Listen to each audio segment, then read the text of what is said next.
around altcoins is still running high. For more, let's bring in Cosmo Jiang. He is a general partner at Pantera Capital. Cosmo, great to see you. Hey, Melissa. So obviously you're still believers. One stat really stood out to me in terms of the notes that I received, and that is that there's more money flowing into Bitcoin ETFs at this point than into the NASDAQ, which is just staggering. No, it's been pretty incredible to see ever since the launch of the Bitcoin ETFs, just a little over a year and coming on 2 years ago.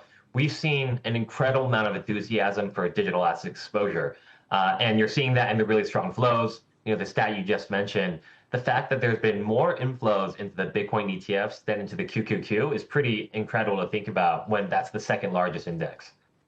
Which coin, which crypto is Pantera most exposed to? So today historically, we've been known for being very early to Bitcoin. Our first Bitcoin fund was launched in 2013. It's been a 1500x for our investors. Today, our largest exposure is actually to Solana. We think this is a really coming of age moment for Solana, and we anticipate really strong demand. The launch of the Solana ETF this week from Bitwise is a really big deal, and we think it's really strong in perception. One of the little known facts, BSOL, the ticker for Bitwise's Solana ETF, Bitwise, by the way, a Pantera portfolio company, launched with the highest day one volume of any ETF launch year to date and has over 400 million of assets now. Cosmo, Tim, great to have you on again. And, when you were here, you did talk about your exposure to Solana and the fact that you've got XRP and a couple other ETFs coming through also in kind of what we would call the more established token space. How about this pent-up demand, though, giving people other opportunities? How would you recommend? Because it's clear to me you're seeing institutional demand that, as you said, isn't just yesterday. It's 5 to 10 years in the making. But outside of call it the crypto ETFs, where would you recommend investors? Because a lot of our investors at home, they may own some Coinbase, they may own some Robinhood, they may own some Supermicro. I mean, like different places where they're trying to get their exposure. But I think we'd like to hear from you.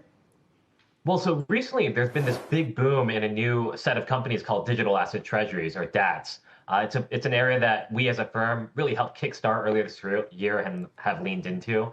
These are companies that are following what MicroStrategy has done by accumulating capital or accumulating Bitcoin or other tokens on their balance sheet and really trying to increase the amount of tokens per share you own. We recently launched our own digital asset treasury called Solana Company, ticker HSDT. And when people think about digital asset treasuries versus ETFs, like why would I own a Bitcoin in a box, if I could just own a passive ETF?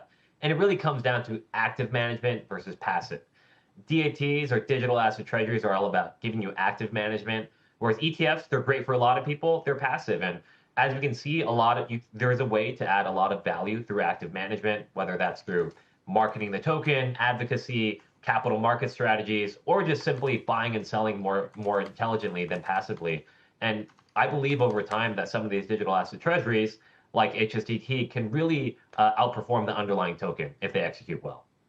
How should we think about the early days of stablecoin adoption and use, Cosmo? A lot of companies have announced that they're launching their own stablecoin. Western Union was one this week. I mean, are we going to have these silos where you operate in a world that accepts one kind of coin, stablecoin, and in another world where, you have to buy another stablecoin? And are we going to have the security in terms of dollar backed completely as we have with US dollar coin, for instance?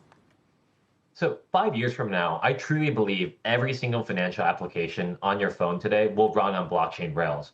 But you and I will probably not notice the difference. And that's the beauty of it. The more that technology advances, the UI, the UX gets easier and more useful. And so we don't need to know exactly how blockchain works in the background. It just will work. And the reality is it could run on multiple chains. It could run with multiple different stable coins. But increasingly, there are many tools and technologies to make that translation between different stablecoins very seamless and costless.